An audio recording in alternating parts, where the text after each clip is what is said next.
చూద్దామా? యేసయ్యని చూద్దామా? యేసయ్య చేసిన కార్యాలన్నింటినీ జ్ఞాపకం చేసుకుందామా? ఎన్ని కన్నీటి సంఘటనలు, ఎటువంటి అంధకార పరిస్థితులు, ఎటువంటి చీకటి, ఎంత హీన దశ నుండి విడిపించాడు కదా. థ్యాంక్ యూ యేసయ్యా, థ్యాంక్ యూ అయ్యా. వందనాలు యేసయ్యా, వందనాలు అయ్యా. ఎటువంటి పాపపు స్థితి నుండి నన్ను విడిపించావయ్యా, ఎటువంటి భయంకరమైన పరిస్థితి నుండి నన్ను విడిపించావయ్యా. యేసయ్య, నిన్ను పోలిన వారు ఎవరున్నారయ్యా? నిన్ను పోలిన వారు ఎవరున్నారు? నోరెత్తి స్తుతించండి. కేవలం పాట కాదు, మీ అనుభవం ద్వారా దేవుడు మీ జీవితంలో చేసిన ప్రతి కార్యాన్ని బట్టి, సంఘటన బట్టి, క్రియను బట్టి, యేసయ్యా నన్ను ఇంత భయంకరమైన స్థితి నుండి విడిపించావు కదా, నన్ను ఈ అప్పుల నుండి విడిపించావు కదా, నన్ను ఈ రోగం నుండి స్వస్థపరిచావు కదా, నా జీవితంలో ఎన్ని మేలు చేస్తావయ్యా, ఎన్ని అద్భుతాలు చేస్తావయ్యా. థ్యాంక్ యూ యేసయ్యా, థ్యాంక్ యూ ప్రభా. అది నువ్వు కాకపోతే వేరే ఎవరు కాదయ్యా.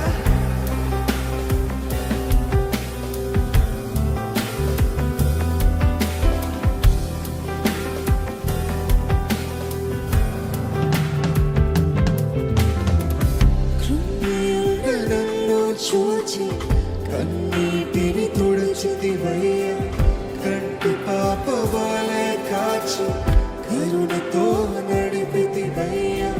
కృంగియున్న నన్ను చూచి కన్నీటిని తుడిచితివయ్యా, కంటి పాప వలె కాచి కరుణతో నడిపితివయ్యా.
నీకు స్తోత్రాలయ్యా.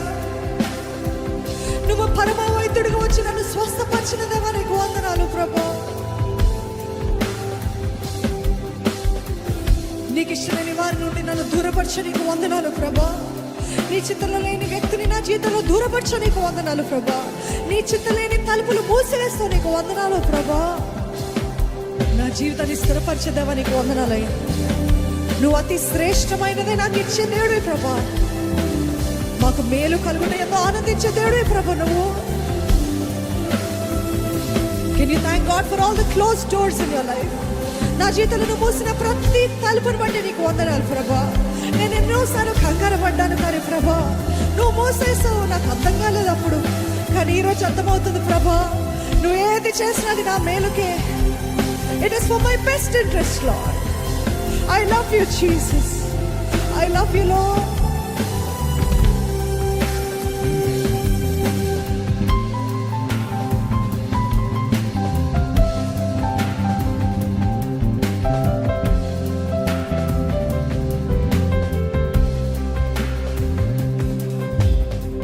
మరణపు మార్గమందు నడిచిన వేళయందు వైద్యునిగా నాకు మరో జన్మనిచ్చితివయ్యా.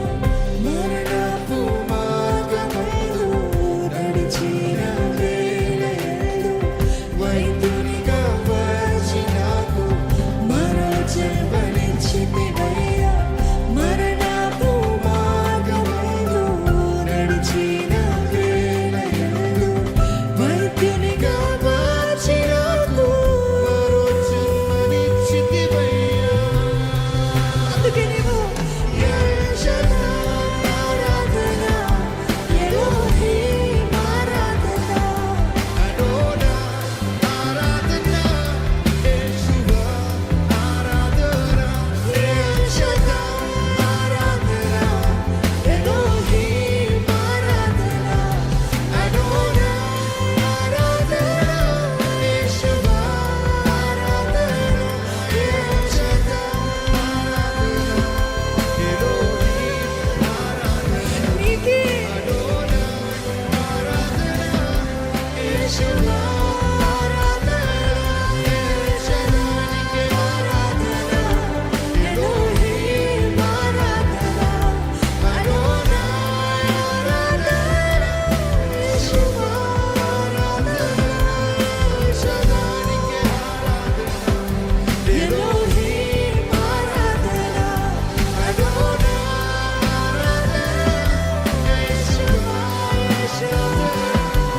ప్రార్థించండి.